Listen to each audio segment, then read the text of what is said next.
কোন বিকাশ ভট্টাচার্য যে রাস্তায় দাঁড়িয়ে প্রকাশ্য রাস্তায় গরু খেয়ে হিন্দু ধর্ম পালন করেছিল? কাকে সন্তুষ্ট করতে চেয়েছিল? বিকাশ রঞ্জন ভট্টাচার্য অনেক বড় আইনজীবী। আমি তার আইন প্রথাকে আইনজীবীর মানে সত্তাটাকে আমি সম্মান জানাই। তিনি ভট্টাচার্য, তিনি ব্রাহ্মণ, তার গলায় পৈতে আছে, তারপরেও তাকে গরুর মাংস খেয়ে মুসলমানদের তোষণ করতে হয়েছিল। ঠিক না, উনি আর কত কিছু করলে মুসলমান ভোটটা সিপিএম পাবে। আমি সর্বধর্ম সমন্বয়ে বিশ্বাস করি। আমার ঘরে যেমন মা দুর্গার ফটো আছে, যেমন জগন্নাথ দেব অধিষ্ঠিত আছেন, তেমনি আজান হলে আমি দুহাত তুলে নমস্কার করি। বিকাশ রঞ্জন ভট্টাচার্যের কাছ থেকে কিন্তু আমাদের কোনো সর্বধর্ম সমন্বয়ের কোনো বাণী শুনতে হবে না, শুনবো না। আপনারা দেখছেন নিউজ 16 ভারত, রাজনীতির অন্তরালে সত্যের সন্ধানে। অভিষেক বন্দ্যোপাধ্যায়, যার উপরে 17টির উপরে মামলা, তার যে বিদেশ যাওয়ার তারা ছিল, অভিষেক আর ফিরবে না। আমি অত আইন কিছু বুঝি না, তবে আমি একটাই বুঝি, law is nothing but a common sense. Abhishek আর ফিরবে না। ভারতবর্ষের চিকিৎসা ব্যবস্থার ওপর কোনো আস্থাই নেই। যা নেই ভারতে তা নেই ভূভারতে। সারা বিশ্ব করলেও কিন্তু সেটা পাওয়া যায় না। কিন্তু অভিষেক তো আমার সন্তানের মতো। আমি ভগবানের কাছে প্রার্থনা করি অভিষেক যেন চোখের চিকিৎসা আরোগ্য পান। কিন্তু দিদি, এই যে অভিষেক বন্দ্যোপাধ্যায় দেশের মধ্যে চিকিৎসা করালো না, হ্যাঁ, ওদের তো মান সম্মান নিয়ে কিছু যায় আসে না। সেদিন মমতাদি কোথায় একটা গেছিলেন, মমতাদিকে নাকি কেউ কাদা ছুঁড়েছে। মমতাদি বললেন যে আমাকে এত বড় বড় পাথর ছুঁড়েছে। যত বড় পাথর দেখাচ্ছে তত বড় পাথর পালোয়ান ছাড়া কেউ ছুঁড়তে পারে না। উনি নিজের থেকেও বড় পাথর দেখাচ্ছেন সাইজের। আর কাদা ছুঁড়লে তো কারুর প্রাণহানি হয় না। যেটা হয়েছে সেটা অত্যন্ত অপরাধ হয়েছে। একটা প্রাক্তন মুখ্যমন্ত্রী, তো তাকে কেন কাদা ছুঁড়তে যাবে? আমি তো আজকে বেরোই, আমার একটু চলতে ফিরতে অসুবিধা, আমাকে সাপোর্ট নিয়ে যেতে হবে। আমাকে তো কেউ চোর বললো না, ওনাকেই হঠাৎ চোর বললো কেন?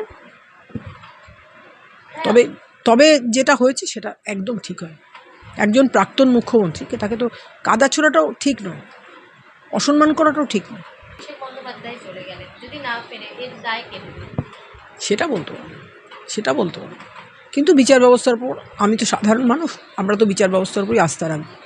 ধরে দেখছি একটা কন্ট্রোভার্সি চলছে অনন্ত মহারাজকে নিয়ে। দেখো, তার বিরুদ্ধে তো রাজ্যের মুখ্যমন্ত্রী শুভেন্দু অধিকারী তার বঙ্গবিভূষণ পদটা কেড়ে নিয়েছে। আমি পুরোটাই দেখেছি। অনন্ত মহারাজ ভীত হয়ে গেছে। নেতাজির জীবন ত্যাগে শৌর্য, বৈরাগ্যে গৈরিক আর দাসত্বের শৃঙ্খল মোচনে উৎসর্গীকৃত। সেই নেতাজিকে বলবে নাকি আমাকে নিয়ে বলবে?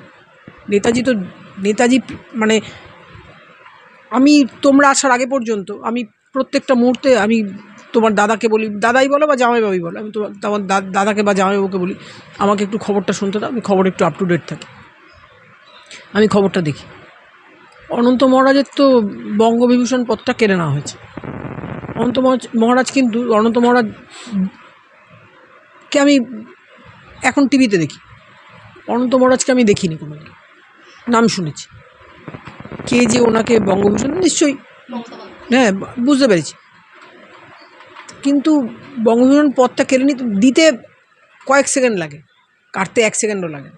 যাই হোক, অনন্ত মহারাজের শুভবুদ্ধির উদয় হোক। তিনি বলেছেন যে অনিচ্ছাকৃতভাবে তিনি নাকি কথাটি বলে ফেলেছেন। দেখো, নেতাজিকে নিয়েই তো বলেছেন, নেতাজি বলেই বলেছে। নেতাজি তো আর আমি তুমি নয়। আমাদের নিয়ে তো অনিচ্ছাকৃতভাবে কেউ ব্যঙ্গ করেন। নেতাজিকে নিয়ে তো সিপিএমও অনেক কথা বলেছিল, নেতাজিকে নিয়ে সিপিএম তোজোর বলেছিল। নেতাজি আলাদা পার্সোনালিটি। নেতাজি সম্বন্ধে ব্যাখ্যা করার মতো স্বাধীনতা বা আস্পর্ধা আমার নেই। Netaji is great. ইচ্ছাকৃতভাবে কি এরকম কথা বলা যায়? সেটা আমি বলতে পারবো না, আমি তো অনন্ত মহারাজ নয়। আমার তো কোনোদিন মনে হয় না আমি নেতাজিকে নিয়ে একটা বাজে কথা বলি। লক্ষ কোটি নেতাজি প্রেমীর মধ্যে আমি একজন নেতাজি প্রেমী। ভারতবর্ষকে নেতাজি, ওই বললাম, নেতাজি জীবন ত্যাগে শৌর্য, বৈরাগ্যে গৈরিক এবং দাসত্বের শৃঙ্খল মোচনে উৎসর্গীকৃত।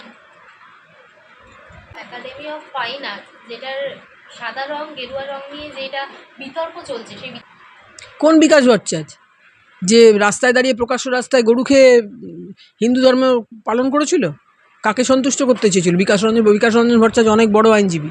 আমি তার আইন প্রথাকে আইনজীবীর সত্তাটাকে আমি সম্মান জানাই। তিনি ভট্টাচার্য, তিনি ব্রাহ্মণ, তার গলায় পইতে আছে, তারপরেও তাকে গরুর মাংস খেয়ে মুসলমানদের তোষণ করতে হয়েছিল। ঠিক দুর্গাপুজো হবে, দুর্গাপুজোয় কে স্পিকার বাজায় কি করে সেটা আমরা দেখবো, আমরা পারলে মামলা করবো বিকাশ রঞ্জন ভট্টাচার্য। উনি তো মামলাই করেন, উনি মামলাই করতে জানেন।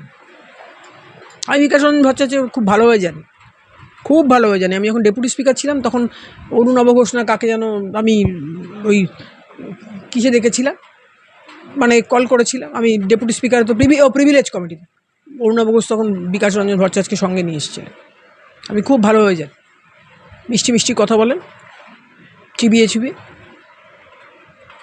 না মানে এই মন্তব্যটা কি সঠিক করেছে যে হচ্ছে দুর্গাপুজোয় যখন মাইক বাজবে না না, উনি আর কত কিছু করলে মুসলমান ভোটটা সিপিএম কাছে সিপিএম পাবে। আমি হ্যাটসঅ্যাপ দিই শুভেন্দু অধিকারীকে।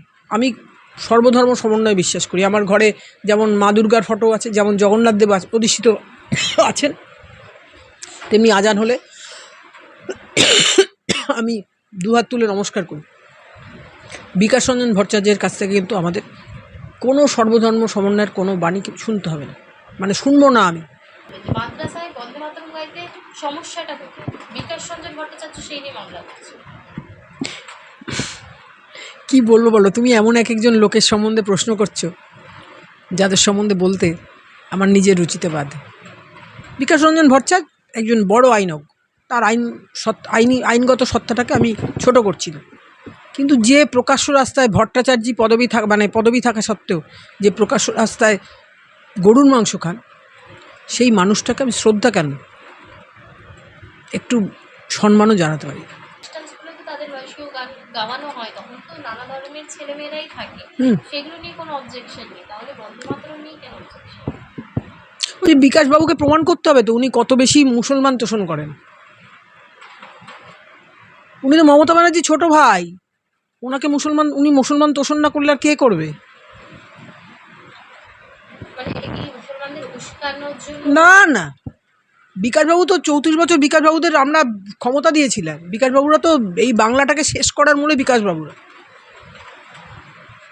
বিকাশবাবুদের পার্টি। আপনারা দেখছেন নিউজ 16 ভারত, রাজনীতির অন্তরালে সত্যের সন্ধানে।